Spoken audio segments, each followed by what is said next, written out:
Hello and welcome back to my channel. आज हम करने वाले हैं पार्ट 2। हमारा स्टार्ट हो रहा है chapter 5। Class 7 new NCERT maths की बुक चल रही है हमारी and we are on chapter 5। Alright, so let's get started. Chapter 5 का आज हम पेज नंबर 108 से लेकर 112 तक करेंगे। Okay, so let's get started. 108 पे पेज पे आपका दे रखा है परपेंडिकुलर लाइंस। ओके, तो अभी तक हमने क्या करा था? पिछले वीडियोस में हमने दो तरह की लाइंस पढ़ी थी। एक तो इंटरसेक्टिंग लाइन होती है, मतलब जो आपस में टकराती हैं। जैसे मैंने यहाँ पर दो लाइंस बनाई हैं, लाइन 1 एंड लाइन 2। तो ये जो लाइन 1 एंड लाइन 2 है, ये आपस में टकरा रही हैं, जो कि यहाँ पे इस पॉइंट पे आपस में टकरा रही हैं। तो ये दोनों इंटरसेक्टिंग लाइन हुई। All right. अच्छा, अगर मैं दो लाइन आपस में कभी नहीं मिलेंगी, जो बिल्कुल आमने सामने है, तो इनको बोलते हैं पैरेलल लाइंस। तो यहाँ पर लाइन 1 और लाइन 2 आपस में क्या है? पैरेलल लाइंस है। ओके, तो हम इंटरसेक्टिंग लाइंस पढ़ चुके हैं, पैरेलल लाइंस पढ़ चुके हैं। आज हम पढ़ेंगे परपेंडिकुलर लाइंस। जैसे एक यहाँ पे ये लाइन है, और अगर इस लाइन के ऊपर एक और लाइन मैंने खींच दी, तो ये दोनों लाइन आपस में इंटरसेक्ट कर रही हैं। तो ये तो हमने देख लिया ऑलरेडी। अच्छा, अगर ये मैं एक लाइन खींच रही हूँ और दूसरी जो लाइन है वो इस लाइन के ऊपर ठीक 90 डिग्री का एंगल बना रही है, जो कि हम ऐसे ये स्क्वायर से दिखाते हैं, जिसको हम बर्फी भी बोलते हैं। तो ये स्क्वायर से हम 90 डिग्री का एंगल दिखाते हैं। तो अगर दूसरी वाली लाइन इंटरसेक्ट तो कर रही है, लेकिन जो दूसरी लाइन इंटरसेक्ट कर रही है वो ठीक 90 डिग्री पे इंटरसेक्ट कर रही है। जैसे आप प्रोटेक्टर के थ्रू अगर इसको नापेंगे तो ये 90 डिग्री का एंगल निकलेगा। तो इस केस में इन लाइंस को बोलते हैं परपेंडिकुलर लाइंस। ओके, तो दो लाइन जब आपस में इंटरसेक्ट करती हैं और इंटरसेक्ट करते हुए वो 90 डिग्री का एंगल बनाती हैं, तो वो होते हैं आपके परपेंडिकुलर लाइंस। जैसे हम यहाँ पर एग्जांपल में भी देख रहे हैं, ये है लाइन एल और ये है लाइन एम। तो लाइन एल और लाइन एम आपस में इंटरसेक्ट तो कर रही है, यहाँ पर इस जगह पे वो आपस में इंटरसेक्ट कर रही है। लेकिन इंटरसेक्ट करने के साथ साथ वो 90 डिग्री का एंगल भी बना रही है। देखिए, ये 90 डिग्री के एंगल का रिप्रेजेंटेशन है। वैसे नॉर्मली एंगल्स को आप ऐसे राउंड से बनाते हैं, लेकिन अगर ये ऐसे स्क्वायर से बना हुआ है तो दैट मीन्स वो 90 डिग्री का एंगल है। तो वो आपको बिना मेंशन करे भी आप पहचान जाएंगे कि दिस इज 90 डिग्री का एंगल। ओके, तो 90 डिग्री का एंगल बिल्कुल सीधा खड़ा हुआ होगा किसी लाइन के ऊपर, तभी वो 90 डिग्री का एंगल बनाएगा। इसको आप डी से आप इसको नाप के भी देख सकते हो। ऑलराइट, अब ये क्या बोल रहा है यहाँ पर कि ये दो पेयर ऑफ इंटरसेक्टिंग लाइन है एल और एम, जो कि 4 एंगल्स बना रही है ना। 4 एंगल्स कैसे बना रही है? वन, ये दूसरा हो गया, ये तीसरा हो गया, ये चौथा हो गया। तो दो इंटरसेक्टिंग लाइन हमेशा 4 एंगल ही बनाती हैं। और अगर वो 90 डिग्री पे बना रही है, तो ये बोल रहा है कि क्या चारों एंगल्स इक्वल होंगे आपस में? यस, चारों एंगल इक्वल होंगे, क्योंकि जब ये 90 होगा तो हमने लीनियर पेयर के थ्रू पढ़ा है कि ये वाली जो स्ट्रेट लाइन है ये 180 डिग्री का एंगल बनाती है। तो ऑब्वियसली बात है, ये 90 होगा तो ये भी 90 होगा। अच्छा, ये 90 होगा तो इसके सामने वाला भी 90 होगा। देखिए, ये वर्टिकली ऑपोजिट एंगल्स होंगे तो ये भी 90 होगा। तो इन डायरेक्टली ये चारों ही 90 90 के आ गए हमारे। तो चारों 90 डिग्री के एंगल आ गए, तो आपस में ये क्या हो गए? इक्वल हो गए। ऑलराइट, तो चारों एंगल 90 डिग्री के हैं। तो आगे देखिए क्या बोल रहा है, perpendicular lines are the pair of lines which intersect with each other at 90 degree. तो वो आपस में इंटरसेक्ट करेंगे 90 डिग्री पे, तभी हम उनको परपेंडिकुलर लाइंस बोलेंगे। तो एल और M are perpendicular to each other, और वो आपस में क्या है? इंटरसेक्ट कर रही है 90 डिग्री के ऊपर। अच्छा, इसमें अगर ये भी आपको याद रखना है कि अगर ये परपेंडिकुलर लाइन है, एक तो 90 डिग्री का एंगल है, तो बाकी के चारों भी 90 डिग्री के ही होंगे, इक्वल होंगे आपस में, मतलब 90 डिग्री के होंगे। नेक्स्ट देखते हैं। नेक्स्ट क्या है? Between lines. नेक्स्ट टॉपिक है हमारा बिटवीन लाइन। बिटवीन लाइंस में आपके ये अलग अलग तरह के आपके ये एग्जांपल्स दे रखे हैं। देखिए 5.5 फिगर में, describes the way the line segment meet और क्रॉस ईच अदर। इसमें कुछ लाइन सेगमेंट तो आपस में एक दूसरे से क्रॉस कर रही हैं, जैसे इसमें क्रॉस कर रही है, इसमें क्रॉस कर रही है, इसमें क्रॉस कर रही है। और कुछ आपस में क्रॉस नहीं कर रही है, जैसे ये आपस में क्रॉस नहीं कर रही है। अच्छा, ये वाली देखते हैं, तो ये भी आपस में शायद आगे जाके जब इसको एक्सटेंड करेंगे तो ये आगे जाके आपस में क्रॉस क्रॉस करना या इंटरसेक्ट करना एक ही बात है। तो ये आपस में इंटरसेक्ट करेंगी। All right. अच्छा, आगे क्या बोल रहा है? लाइन एफ जी और एफ एच। यहाँ पर ये देखिए, ये वाले फिगर में एफ जी और एफ एच ये जो एंगल बना रही है, ये बना रही है 115.3 का एंगल बना रही है ये एफ के ऊपर। ओके, आगे क्या बोल रहा है? All line segment S T and UV. S T and UV to meet if they are extended. मैंने बोला ना कि एस टी और यूवी इस वाले फिगर में, एस टी को अगर मैं एक्सटेंड कर दूं और यूवी को भी एक्सटेंड कर दूं तो वो आगे जाके आपस में मिल जाएंगी, they are likely to meet. Okay, आगे देखिए, are the line OP and Q R, ये वाली लाइन देखिए, अब ये दोनों लाइनें ओपी और क्यू आर। अब देखने से तो ये लग रहा है कि ये ओपी एंड क्यू आर को आप कितना भी एक्सटेंड कर लो, ये आपस में कभी नहीं मिलने वाली। तो देखने से अभी आपको यही पता चल रहा है यहाँ पे कि दोनों आपस में ये पैरेलल लाइंस हैं, मतलब कि आपस में ये कभी नहीं मिलेंगी, तो ये आपस में पैरेलल लाइंस होंगी। Okay, because they are not likely to meet, अगर वो उनको एक्सटेंड किया जाए तो वो आगे जाके मिलेंगी नहीं। तो ऐसा दिखने में यही लग रहा है कि ये दोनों लाइंस आपस में पैरेलल है। ओके, नेक्स्ट देखिए, आपके बहुत कॉमन एग्जाम्पल्स हैं, जैसे आपके घर में सोफा होता है, ये पियानो का कीबोर्ड है, ये कोई पैटर्न है, जैसे दीवार पे टाइल्स लगी होती हैं।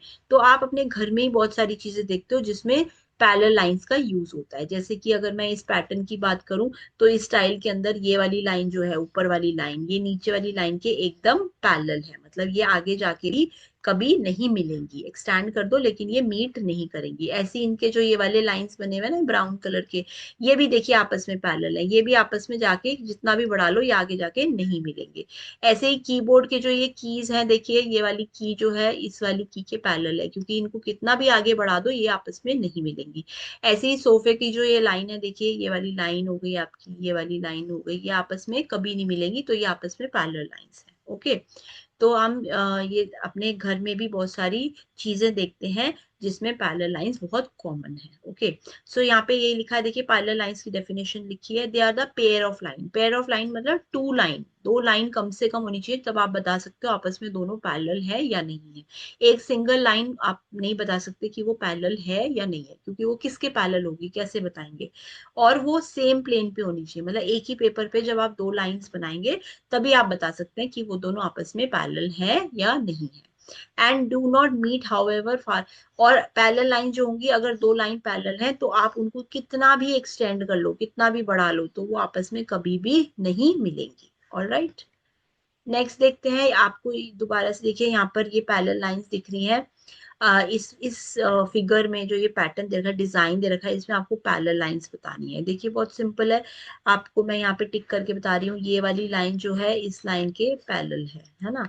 ऐसे ही इसमें ये वाली लाइन जो है इस लाइन के पैरेलल है ना, साफ साफ दिख रहा है, देखो ये इस पैटर्न में ये वाली लाइन इस लाइन के पैरेलल है, तो ये सारे पेयर ऑफ पैरेलल लाइंस हो गए, ये वाली लाइन इसके पैरेलल है। तो आप इसको इस तरह से बनाएंगे, इवन अगर देखा जाए तो ये वाली छोटी लाइन भी इसके पैरेलल ही दिख रही है ना। अच्छा, इस वाले डिजाइन में देखते हैं, इसमें ये वाली लाइन जो है इसके पैरेलल है, सीधी सीधी साफ साफ आपको सारी आपस में पैरेलल दिख रही हैं। तो दो या दो से ज्यादा लाइन भी आपस में पैरेलल हो सकती हैं। Parallel lines are often use, बहुत सारे आर्ट वर्क में, शेडिंग्स में आपकी पैरेलल लाइंस यूज होती हैं। आप अपने घर में भी देखेंगे, आपके बेडशीट्स पे, इवन आपके कुशन कवर्स हो गए, आपके इवन क्लोथ्स पे भी आपके बहुत सारे पैटर्न्स होते हैं ऐसे, जिसमें आपको पैरेलल लाइंस देखने को मिल जाएंगी। ऑलराइट, आगे क्या बोल रहा है, इस फिगर में दे रखा है, ये फिगर दे रखा है, इस फिगर में बोल रहा है कि कौन कौन से पेयर ऑफ पैरेलल लाइंस हैं हमारे पास। पेयर मतलब दो दो लाइन आपको बतानी है। जैसे देखिए यहाँ पर ये सी लाइन है, इस पे लिखा है ये सी, सी लाइन पैरेलल है जी के, जी के, तो इसको कैसे आप मेंशन करोगे, सी पैरेलल टू जी। तो ये पैरेलल टू के लिए आप ये वाला साइन यूज करेंगे, सी पैरेलल है जी के।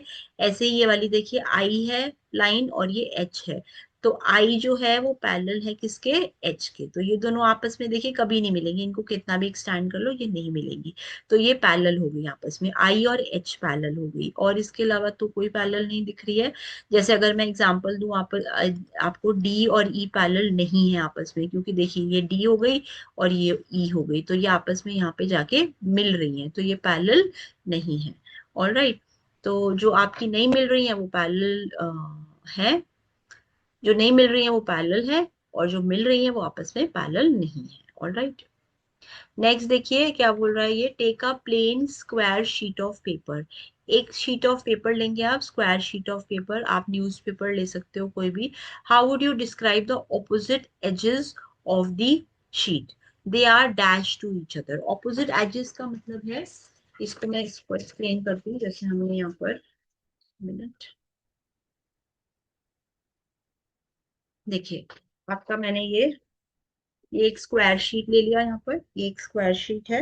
ये स्क्वायर शीट में ये बोल रहा है कि जो ऑपोजिट ये एजेस, पहली बात तो जो ये फिगर है इसके एजेस क्या क्या है। ये इसके एजेस हो गए 1 2 3 और 4, ये चार इसके एजेस हो गए। ये चार जो एजेस हैं, ये 1 2 3 नीचे और ये 4, ये चार एजेस हो गए आपके। तो ये चार एजेस जो है, ये बोल रहा है कि ये जो आमने सामने वाली एजेस है, मतलब ये वाली एज और ये वाली एज, ये वाली एज और ये वाली एज देखिए आप, ये दोनों आपस में एक दूसरे के पैरेलल हैं। ओके, क्योंकि ये वाली एज को आप कितना मर्जी बढ़ाइए, इसको भी कितना मर्जी बढ़ाइए, ये आपस में कभी नहीं मिलेगी, तो ये आपस में पैरेलल हो गई। अच्छा, जो एडजेसेंट एजेस है, एडजेसेंट मतलब पास पास वाली, तो ये वाली जो एज है इसके एडजेसेंट ये वाली एज है। This edge is adjacent to this edge, मतलब इससे लगी हुई, इसकी पड़ोस में जो है। तो ये जो है एज इस वाली एज के पैरेलल नहीं है। तो ये वाली एज इस वाले एज को इंटरसेक्ट कर रही है यहाँ पर इस पॉइंट पे। ओके, तो इसमें हमें समझ में आ गया कि आमने सामने वाली जो एज है वो आपस में पैरेलल है, और जो एडजेसेंट एज है, मतलब ये और ये आपस में पैरेलल नहीं है, ये यहाँ पर इंटरसेक्ट कर रही है इस पॉइंट के ऊपर। Alright, fine. नेक्स्ट आपका, तो इसमें आगे देखते हैं, how would you describe the opposite edges. तो जो ऑपोजिट एजेस थी आपकी, जैसे ये आपका, just a minute, ये स्क्वायर शीट था आपका, ये आपका स्क्वायर शीट था। इसमें जो ऑपोजिट एजेस, मतलब ये वाली एज इस वाली एज के, so they are parallel to each other. यहाँ पे क्या लिखेंगे, parallel to each other. How would you describe, है ना। तो ये आपस में क्या है, ये वाली एजेस जो है ये आपस में पैरेलल है। ऑपोजिट एजेस जो है ना, आपस में ये पैरेलल है एक दूसरे के। कोई भी आप न्यूज़पेपर ले लीजिए, कोई भी न्यूज़पेपर से आप चेक करके बताइए कि आपस में वो वाली जो लाइंस हैं उनकी जो ऑपोजिट एजेस हैं वो आपस में पैरेलल होगी। नेक्स्ट देखिए, how would you describe the adjacent edges. Adjacent का मतलब होता है पास पास वाली, मतलब इस एज के एडजेसेंट ये है। अगर मैं एक बार और यहाँ पे ड्रॉ कर लेती हूँ, ये है, तो इस एज के जो एडजेसेंट मतलब पड़ोस वाली एज है वो ये वाली एज है। तो ये वाली एज जो है इस वाली एज को देखिए इंटरसेक्ट कर रही है यहाँ पर, इस पॉइंट पे ये इंटरसेक्ट कर रही है यहाँ पर। तो क्या लिखेंगे, how would you describe the adjacent edges of the sheet.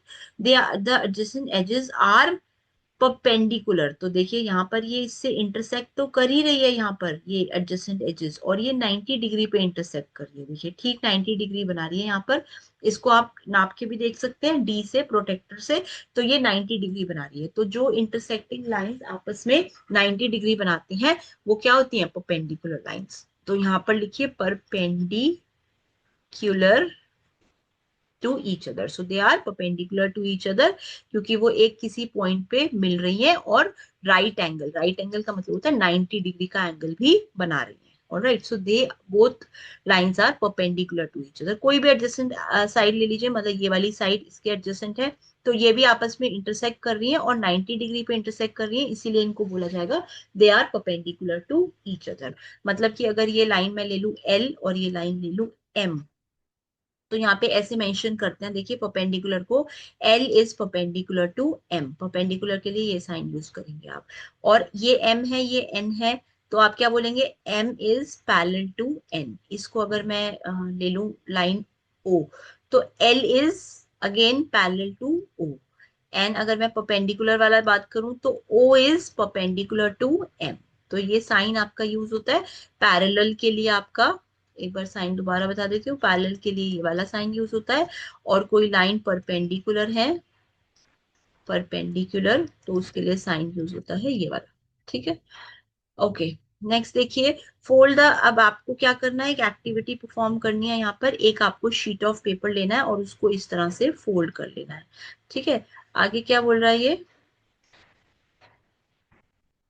हाँ, fold the sheet horizontally in half, a new line is formed, है ना। How many parallel lines do you see now? How does the new line segment related to vertical lines? अब देखिए यहाँ पे क्या बोल रहा है ये, इसने आपने इसको फोल्ड किया है ना हॉरिजॉन्टली। अब वर्टिकल ऐसे होता है आपका, एक बार देख लीजिए, दो आपके दो तरह होते हैं, this is vertical and this is horizontal. तो पेपर को मैंने हॉरिजॉन्टली फोल्ड किया। हॉरिजॉन्टली फोल्ड करने के बाद आप ये देख रहे हैं कि आपस में ये जब फोल्ड किया इनको, तो आपस में ये पैरेलल लाइंस बन गई। देखिए, this is parallel to this and this is parallel to this, मतलब ये जो लाइन है तीनों आपस में पैरेलल बन गई। देखिए ये और ये, आप अगर आपने इसको सीधा सीधा फोल्ड किया है तो ये तीनों लाइन आपस में पैरेलल बन गई। तो ये पूछ रहा है ना कि how many parallel lines do you see now, इसमें अब आपको तीन पैरेलल लाइंस दिख रही है। तो ये हो गई line 1, this is line 2 and this is line 3। तो ये आपस में पैरेलल हो जाएंगी। How does the new line segment relate to vertical side, अब इसकी वर्टिकल साइड्स क्यों है, देखिए वर्टिकल साइड ये हो गई, जो खड़ी हुई होती है वो वर्टिकल साइड होती है। तो वर्टिकल साइड इस वाली लाइन से, जो नई लाइन आपकी फॉर्म हुई है, न्यू लाइन वर्टिकल साइड के ऊपर क्या बना रही है, देखिए ये 90 डिग्री का एंगल बना रही है, इंटरसेक्ट भी कर रही है यहाँ पर इस पॉइंट पे, और ये 90 डिग्री का एंगल बना रही है। तो ये क्या इसका आंसर रहेगा, how does the new line relate to the vertical side. आप क्या लिखेंगे, the new line is perpendicular to the vertical sides, दोनों वर्टिकल साइड्स के परपेंडिकुलर है जो ये नई लाइन बनी है। तो ये नई लाइन जो है दोनों साइड्स के परपेंडिकुलर है। ऑल राइट, नेक्स्ट देखते हैं आगे क्या बोल रहा है, fold the sheet horizontal in half, a new line is formed, how many parallel lines do you see. ये हो गया है हमारा। नेक्स्ट देखिए देखिए मेक वन मोर, अब एक और फोल्ड कर दिया। देखिए इसमें एक तो हमने ऑलरेडी ये वाला करा था, अब इसमें हमने एक और फोल्ड कर दिया है ना। How many parallel lines do you see now, अब आपको दिख ही रहा है, देखिए यहाँ पर 1 2 3 4 5, अब हमारे पास 5 पैरेलल लाइंस हो गई इस केस में। ओके, नेक्स्ट देखिए what will happen if you do it one more, एक बार और उन्होंने कर दिया। हाउ मेनी पैल, एक बार और जब इसको करेंगे तो आप काउंट कर लीजिए, देखिए 1 2 3 4 5 6 7 8 और ये 9, तो अब टोटल में 9 पैरेलल लाइंस होगी आपकी। Check if the pattern extends further if you make another horizontal fold. तो अब क्या कर रहे हैं इसमें, एक और हॉरिजॉन्टल फोल्ड बनाएंगे तो आपके देखिए किस तरह से पैटर्न बढ़ रहा है। देखिए सबसे पहले आपकी 1 पैरेलल लाइन थी है ना, यहाँ पर 1 पैरेलल लाइन थी, फिर आपकी यहाँ पर 5 हो गई, उसके बाद आपकी नेक्स्ट में आपकी 9 पैरेलल लाइंस हो गई। तो इस तरह से ये पैरेलल लाइंस बढ़ती जाएंगी जब आप इसको फोल्ड करते जाएंगे। ऑलराइट, तो पैटर्न इसमें यही है कि जब भी एक्सटेंड करोगे तो number of parallel lines will increase. अच्छा, make a vertical fold in the square sheet, अब लास्ट में जाके इन्होंने एक वर्टिकल फोल्ड करा है। देखिए वर्टिकल मतलब सीधा खड़ा हुआ फोल्ड। तो अब क्या बोल रहा है, this new vertical line is dash to the horizontal line, अब जो ये नई वर्टिकल लाइन है ये बाकी की जो लाइंस बनी थी पैरेलल लाइंस उनके क्या है, ये परपेंडिकुलर है। देखिए क्यों, क्योंकि ये वाली जो लाइन है, एक बार मैं इसको बड़ा ड्रॉ करके दिखा देती हूँ कि आप ऑलरेडी इसको फोल्ड किए जा रहे थे तो ये लाइंस बनती जा रही थी, अब आपने एक वर्टिकल लाइन बना दी इसके ऊपर बीच में, बिल्कुल है ना, आपने क्या करा, एक बीच में वर्टिकल लाइन बना दी। तो ये वर्टिकल लाइन इस हर लाइन के क्या है, 90 डिग्री पे इंटरसेक्ट कर रही है। तो ये अब हर लाइन के क्या हो गई, प्रीवियस लाइंस के परपेंडिकुलर। तो यहाँ पे क्या लिखेंगे, perpendicular. Alright, fold the sheet along the diagonal, अब की बार हमें क्या करना है, इसी शीट को, जैसे हमने क्या करा था, ये शीट थी हमारी, इसको हमने ऐसे हॉरिजॉन्टली फोल्ड कर दिया था बार बार बार बार है ना। अब की बार हमें इसको डायगनली फोल्ड करना है। डायगनल होता है एक एक वर्टेक्स को के बराबर वाला छोड़ के दूसरे से उसको ज्वाइन कर लेना। So this is a diagonal, अब इसको डायगनल के थ्रू हमने फोल्ड किया। Can you find a fold that creates a line parallel to the diagonal, अब ये डायगनल लाइन के एक पैरेलल लाइन हमें बनानी है फोल्ड करके। तो अगर आप इसको यहां से फोल्ड करेंगे डायरेक्ट, देखिए यहां से और फिर या फिर यहां से, तो ये वाली लाइन जो है इस डायगोनल के क्या हो जाएगी, पैरेलल हो जाएगी। तो अगर ये कॉर्नर आप फोल्ड कर देते हैं तो यही लाइन आपकी इस डायगोनल के पैरेलल बन जाएगी। ऑलराइट, इसको अब हम एक बार हम शीट के थ्रू भी समझते हैं। देखिए ये अगेन हमारे पास एक पेपर है।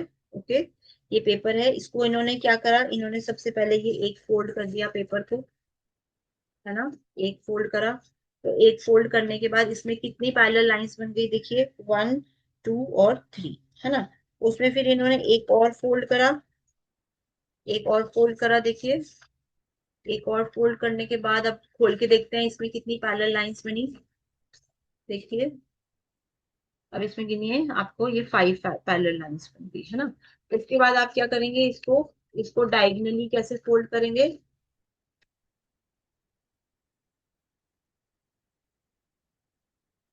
इस समय ये हमने इसको इस तरह से डायगनली फोल्ड कर दिया। ओके, डायगनली फोल्ड कर दिया। ये शीट ऑफ पेपर था हमारा, इसको मैंने इसको डायगनली फोल्ड कर दिया। डायगनली फोल्ड करने के बाद ये पूछ रहा है इस डायगनल के पैरेलल लाइन कैसे बनाओगे। तो इस डायगनल के पैरेलल लाइंस कैसे बनाएंगे? इस तरह से इसके कॉर्नर को अगर हम फोल्ड कर लेंगे तो ये वाली लाइन जो है ये देखिए इसके पैरेलल हो जाएगी। This is parallel to this. तो ये इस तरह से फोल्ड करेंगे तो ये लाइन इसके पैरेलल हो जाएगी। ऑलराइट।